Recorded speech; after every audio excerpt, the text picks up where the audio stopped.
Dear Kuya Allen,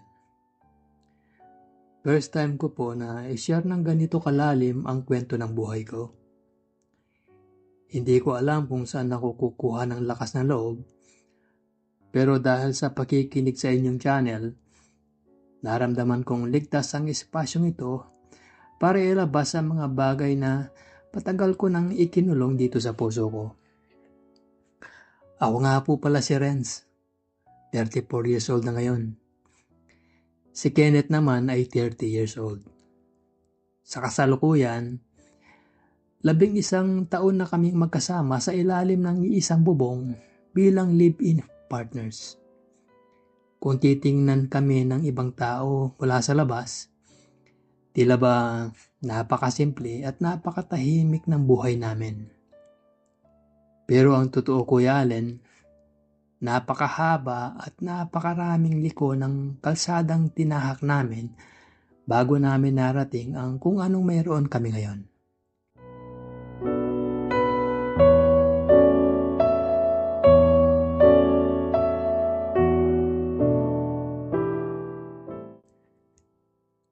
Bata pa lang ako, ramdam ko na may kakaiba sa akin. Noong mga panahon na ang mga kasing edad kong lalaki ay nahuhumaling sa panonood ng mga babae o pag-uusap tungkol sa mga crush nilang dalaga, iba ang hinahanap ng mga mata ko. Pero dahil lumaki ako sa isang lipunan at pamilyang tradisyonal, hindi ko kaagad natanggap ang katotohanan ito. Natatakot ako sa husga. Natatakot ako na baka itakwil ako. Kaya ang ginawa ko, pilit kong tinatago ang totoong ako. Pilit kong ginaya ang bawat kilos, pananalita, at maging ang pananamit ng ibang lalaki sa paligid ko para lang magmukhang normal sa paningin ng lipunan. Para akong aktor na nagpe-perform araw-araw sa entablado ng sarili kong buhay. Umabot pa nga sa punto na nagkaroon ako ng 3 naging girlfriend noon. Pero ang totoo niyan, sila mismo ang nanliligaw at nagpapakita ng interes sa akin. Sinagot ko lang sila para may maipakita ako sa mga kaibigan ko. Para masabing lalaki ako. At para na rin patigilin ang mga bulong-bulungan. Pero sa loob-loob ko, tuwing gabi bago matulog, alam kong niloloko ko lang ang sarili ko. Hindi talaga yon ang hinahanap ng puso ko. Walang spark, walang emosyon, kaya naman walang nagtatagal sa mga karelasyon ko noon. Palaging natatapos sa wala.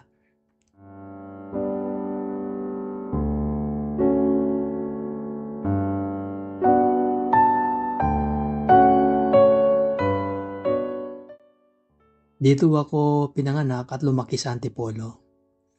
Sa isang lugar na napapaligiran ng mga burol at malamig na simoy ng hangin. Bata pa lang ako, hilig ko na talaga ang magnegosyo. Siguro dahil na rin sa kagustuhan kong maging abala para hindi ko maisip ang mga personal kong kalituhan, lahat ng maliliit na business na makikita ko ay pinapasok ko.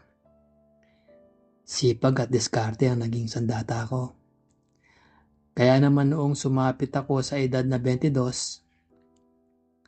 sa tulong ng mga naipon ko, nagbukas ako ng isang bilyaran sa loob mismo ng subdivision namin. Doon sa bilyaran na iyon,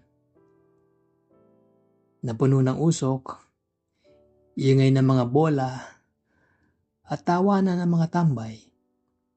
Doon nagsimulang magbago ang takbo ng buong buhay ko.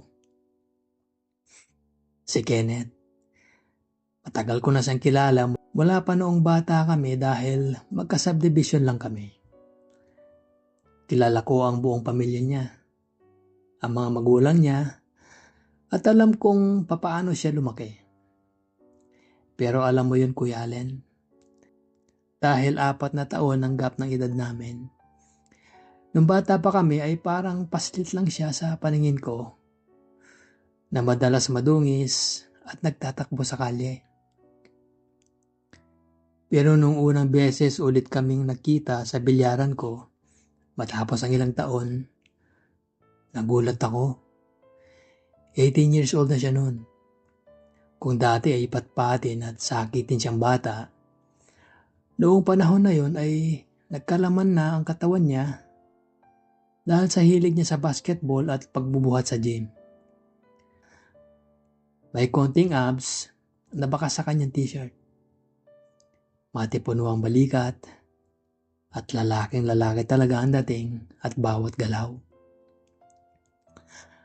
Ako naman mestisuhin, may katangkaran na 5'7" at masasabi ko namang medyo maayos at presentable din ang itsura ko.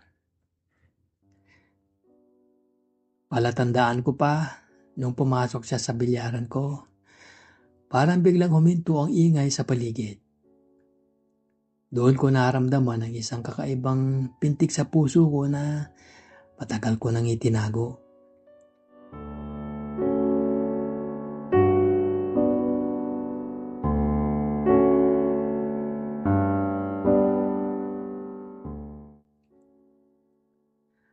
Naging madalas ang pagpunta ni Kenneth sa bilyaran ko kasama ang kanyang mga katropa.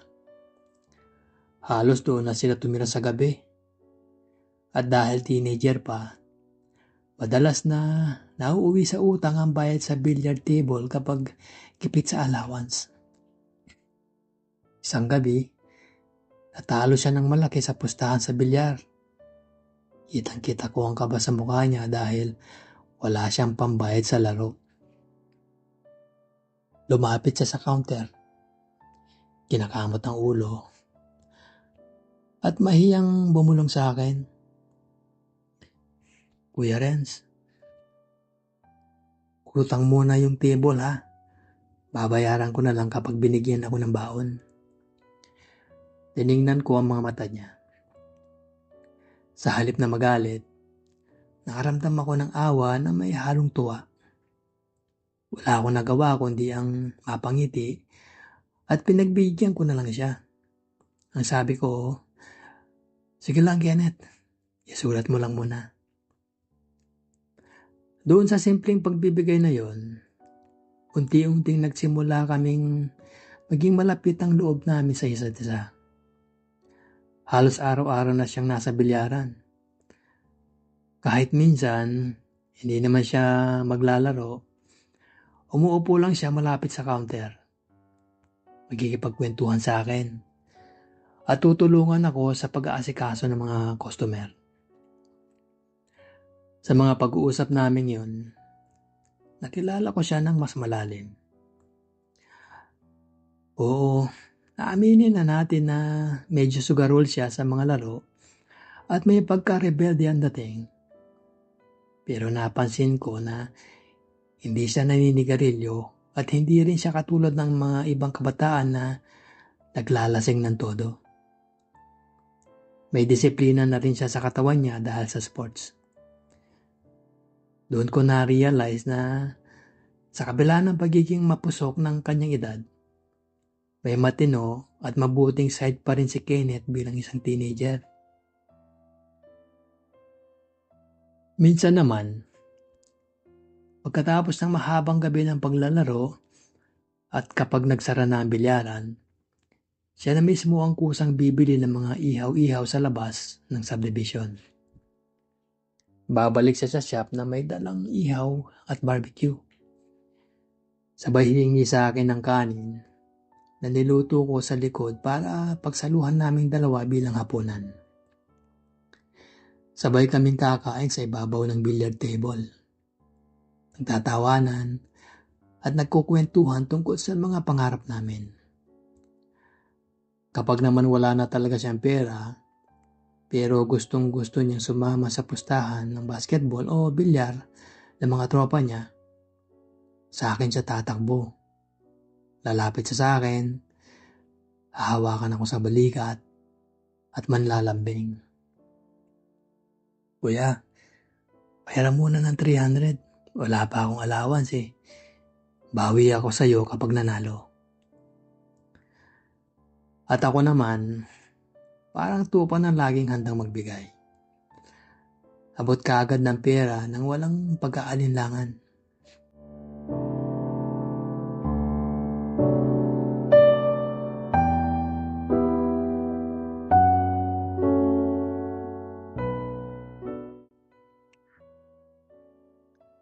Dumating ang buwan ng August 2015. Nag-19 years old si Kenneth. Ilang araw bago ang mismong karawan niya, paulit-ulit niya akong kinukulit na pumunta sa bahay nila. Sabi ko sa kanya, baka nakakahiya sa mga magulang niya at baka puro mga kabataan lang ang nandun. Pero pinilit niya talaga ako. At sabi niya, hindi pwedeng wala ka, kuya. Sagot mo lang yung 2 case ng beer. Kuya, sapat na regalo na yun. Tumawa na lang ako sa kakulitan niya at sa huli, pumayag na rin ako. Pagdating ko sa bahay nila nung gabing yun, medyo late na ako dahil inasikaso ko pa ang pagsasara ng bilyaran. Marami na sa mga katropa niya ang medyo lasing at ang iba ay nagpapaalam na rin umuwi dahil may mga pasok pa kinabukasan. Pagkaupo ko pa lang, tinagay na kagad nila ako. Sunod-sunod ang baso na ibinigay sa akin ni Kenneth. Habang tumatagal ang gabi, unti-unting nagiging tahimik ang paligid hanggang sa mapansin ko na kaming dalawa na lang pala ang naiwan nagising sa may sala. Tumingin ako sa orasan. Madaling araw na. Kaya nagpaalam na akong uuwi. Pero bigla niyang hinawakan ang braso ko ng mahigpit. Ayaw niya akong pauwiin. Tumingin siya sa akin na may halo ng kalasingan ang mga mata at bumulong. Dito ka na lang muna, kuya. Birthday ko naman ngayon eh. Ayaw ko mag-isa. Marami kaming nainom at napag-uusapan ng gabing yun. May eksaktong mga sekretong hindi namin masabi sa iba. Mga takot namin sa buhay. At doon sa gabing yun, sa gitna ng katahimikan at ng bagsak ng tama ng alak, unang beses na nangyari ang lahat sa amin. 23 years old lang ako noon, habang siya naman ay 19. Kuya Allen, first time ko sa buong buhay ko na maging ganoon kalapit ang distansya sa isang lalaki. Sobrang kakaiba at napakatindi ng nararamdaman ko nung gabing yun.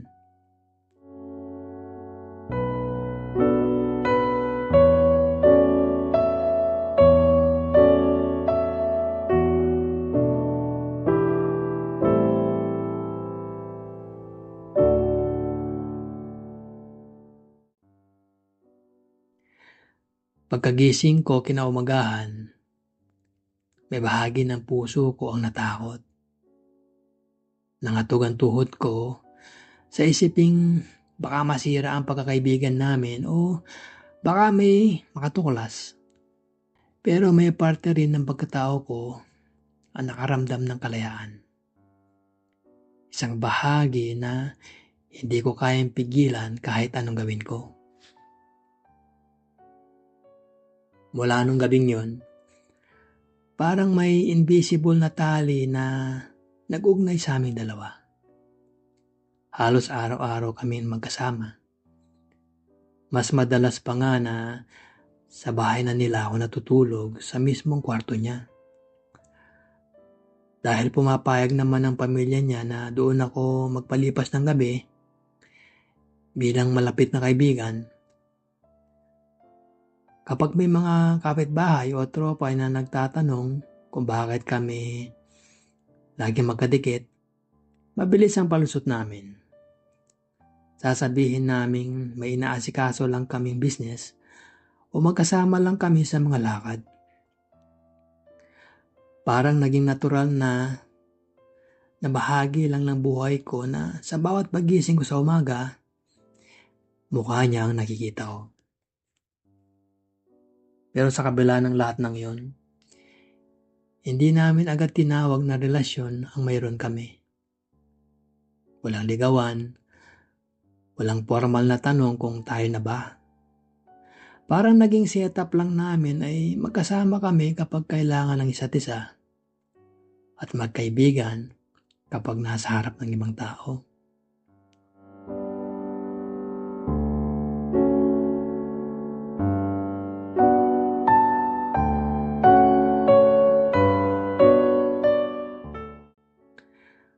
Habang tumatagal ang mga buwan, naramdaman ko na unti-unti nang nahuhulog ang loob ko sa kanya ng mas malalim pa sa isang kaibigan o isang kuya. Napapamahal na ako kay Kenneth. Araw-araw kong nilalabanan ng nararamdaman kong yun sa loob ng isip ko. Natatakot akong ma-reject.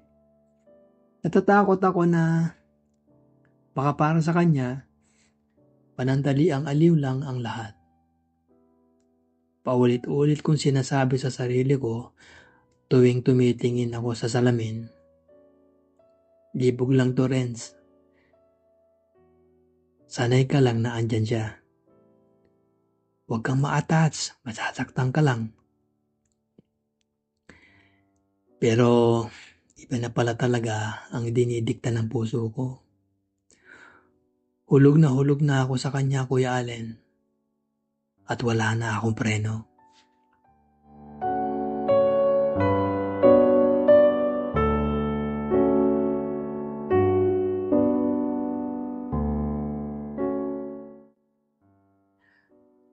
Nang dumating ang October 2015, ilang buwan matapos ang birthday niya, seryoso niya akong kinausap habang naglalakad kami sa subdivision.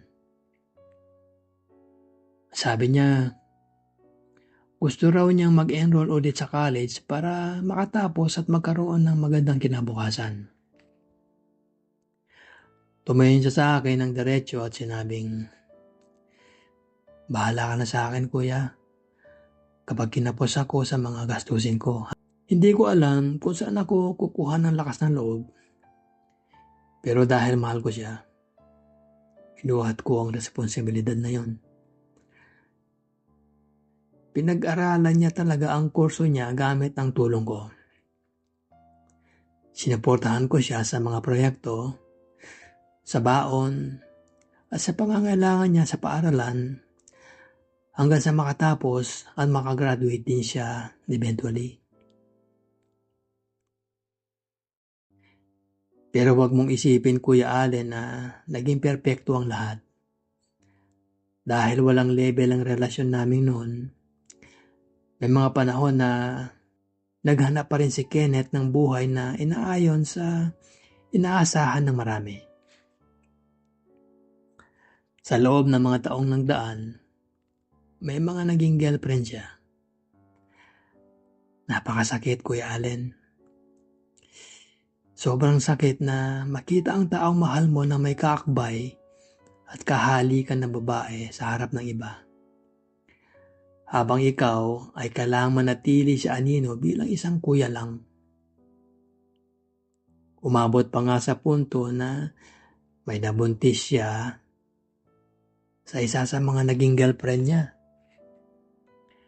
Noong nalaman ko yun, gumuho ang mundo ko.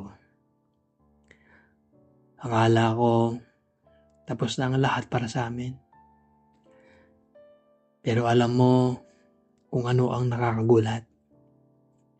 Sa tuwing nagkakaroon sila ng matinding away o problema ng girlfriend niya, sa akin pa rin siya bumabalik. Sa akin pa rin siya umiiyak at naghahanap ng kalinga.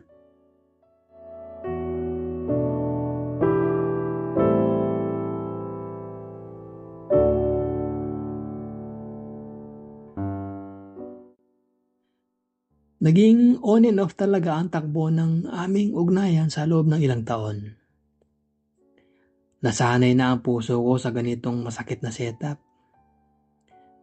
May mga gabi na umiiyak ako ng tahimik habang binibilang ang mga bituin sa antipolo.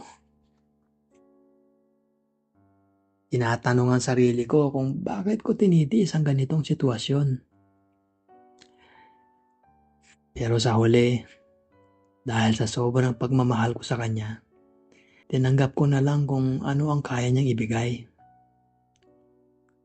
Mas mabuti nang may Kenneth ako kahit paminsan-minsan kaysa tuluyang mawala siya sa buhay ko. Nung dumating ang taong 2020, nung nagka-pandemic, medyo natahimik ang lahat. Ang mundo ay huminto at kasabay nyo na yung paghinto rin ng mga magugulong lakad sa labas. Dahil sa mga lockdown, naging mas madalas ang pagsasama namin sa loob ng bahay. Doon ko naramdaman na unti-unti nagbago ang pananaw niya. Katapos ng pandemic, nung bumalik na sa normal ang takbo ng mundo, hindi na siya tulad ng dati na lagi naghahanap ng iba.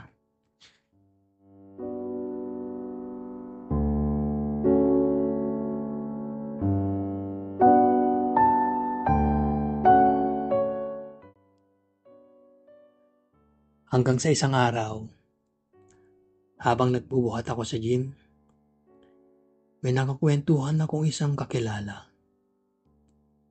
Nagtatawanan kami at nag-uusap ng medyo matagal. Hindi ko alam na nakita pala kami ni Kenneth. Wala sa malayo. Pag uwi ko sa bahay nung gabing yun, nakita ko siyang nakaupo sa dilim. Tahimik na naghihintay sa akin. Pagkasara ko ng pinto, bigla niya akong kinumpront na may halo ng selos at takot sa kanyang boses. Sawa ka na ba sa akin? Naiba ka na ba kaya ka nakikipagtawanan sa gym? Nabigla ako ng todo sa tanong niya. Sa loob ng maraming taon, ngayon ko lang siya nakitang ganoon katakot na mawala ako. Doon ko na-realize na hindi ko na pwedeng patagalin pa ang laro na ito. Huminga ako ng malalim. Lumapit ako sa kanya. Tumingin ako sa kanyang mga mata. At doon ko siya sinagot ng buong buo at walang takot. Kenneth, mula noon at hanggang ngayon, ikaw lang. Walang iba. Alam mo kung gaano kita kamahal at kung ano ang tinitiis ko. Gusto ko nang maging tayo talaga. Hindi na lang ganito na walang direksyon. Gusto ko ng level. Nanatili siyang tahimik sa loob ng ilang sandali. Tila ba pinoproseso ang bawat salitang binitawan ko. Katapos, dahan-dahang tahimik siyang tumango. Walang maraming salita. Pero doon sa simpleng pagtango na yon, opisyal na naming nilagyan ng label ang relasyon namin bilang magkasintahan. Mula nung gabing yun, hanggang ngayon, 11 years na kami magkasama. Mas matatag, mas tapat, at wala nang taguan.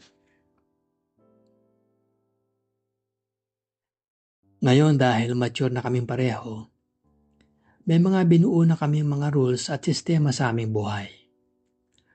Pagdating sa mga bagay sa labas, sa harap ng ibang tao, hinahayaan ko siya ang masunod sa maraming desisyon para manatili pa rin ang kanyang pride at pagkalalaki. Pero pagdating sa mga desisyon sa loob ng bahay, sa pananalapi, at sa pagpaplano para sa aming hinaharap, ako ang mas hands-on at nagpapasya. Dahil sa patuloy kong pagsisikap sa aking mga negosyo, nakabili ako ng isang condo unit sa Quezon City. Bukod doon, napatayuan ko rin ng apartment ang ari-arian kong lote dito sa Antipolo na nagbibigay sa amin ng passive income. Si Kenneth naman ay may maayos na ring trabaho ngayon. At alam mo ba, Kuya Allen, ang pinakamatamis na ginawa niya,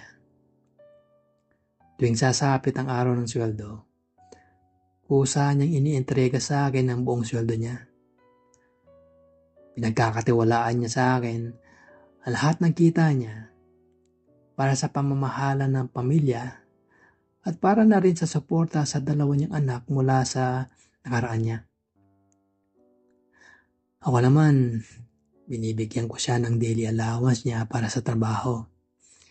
At sinisiguro ko na natutupad at nabibili ko ang lahat ng mga pangangailangan nila ng kanyang mga anak. Ginagawa ko silang parang sarili ko na ring pamilya.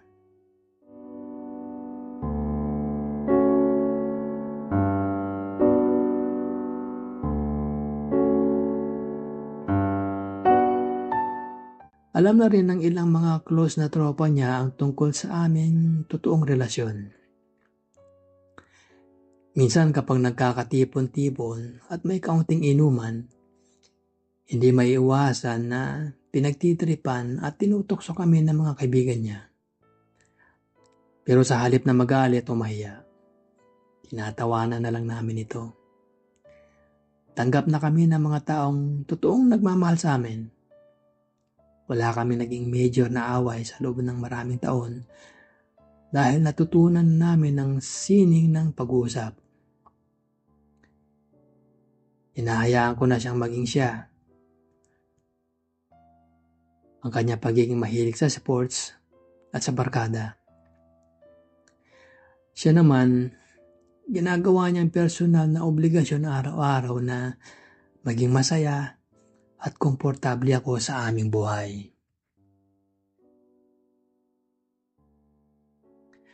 Pero sa kabila ng lahat ng tagumpay at katahimikan na ito, Kuya Allen, kung tatanungin ako ng tapat, may parte pa rin sa loob ng aking pagkatao ang nahihirapan. Hanggang ngayon, may mga gabi pa rin na hirap akong tanggapin ng buo ang sarili ko dahil sa mga multo ng nakaraan at sa mga husga ng lipunan na nakatanim sa isip ko noong bata pa ako. Minsan kapag mag-isa ako sa kondo o kapag naglalakad ako sa gabi, hindi ko maiwasang mag-isip ng malalim. Ano ba talaga ang mission ko rito sa mundo? Bakit ganito ang naging landas ko? Bakit sa ganitong paraan ko kailangang matagpuan ng pag-ibig? May mga existential question na pilit na bumabagabag sa akin. Pero alam mo, Kuya Allen, sa tuwing bubukas ang pinto at papasok si Kenneth, sa tuwing yayakapin niya ako mula sa likod at tatanungin kung kumain na ba ako, biglang nawawala at natutunaw ang lahat ng mga tanong at ang kalituhan na yon. Parang sapat na ang pagkakasama naming dalawa para mapatunayan na may halaga ako sa mundong ito. Sa kasalukuyan, Kuya Allen, habang sinusulat ko ang email na ito sa iyo, nasa abroad si Kenneth para bumisita sa kanyang ina. 2 linggo na siyang wala rito sa tabi ko. At sa loob ng 2 linggong yon, parang bumagal ang ikot ng mundo ko. Araw-araw kami nagbibideo call. Walang gabi na hindi kami nag-uusap bago matulog. Pero aminin ko, Kuya Allen, sobrang miss na miss ko na ang presensya niya rito sa bahay. Ang lungkot na ng kama kapag wala siya. Kuya Allen, sa totoo lang, hindi ko alam kung hanggang kailan itong mayroon kami. May takot pa rin ako sa hinaharap na baka isang araw, magising siya at maisipang bumalik sa tradisyonal na pamilya. O baka bawiin ng tadhana ang kaligayahan ko ngayon. Maraming pwedeng mangyari. Pero sa ngayon, sa bawat pagsikat ng araw, pinipili ko pa rin siyang mahalin ng buong buo araw-araw. Enjoy till it lasts. Yan ang palaging linya at bulong ko sa sarili ko para hindi ako malunod sa takot. At malay naman natin, Kuya Allen, sa dami ng pinagdadaanan namin, baka ang akalang panandalian lang noon ay maging para sa habang buhay pa pala. Maraming salamat po sa pagbasa at pakikinig sa kwento ng buhay ko. Lubos na gumagalang, Renz.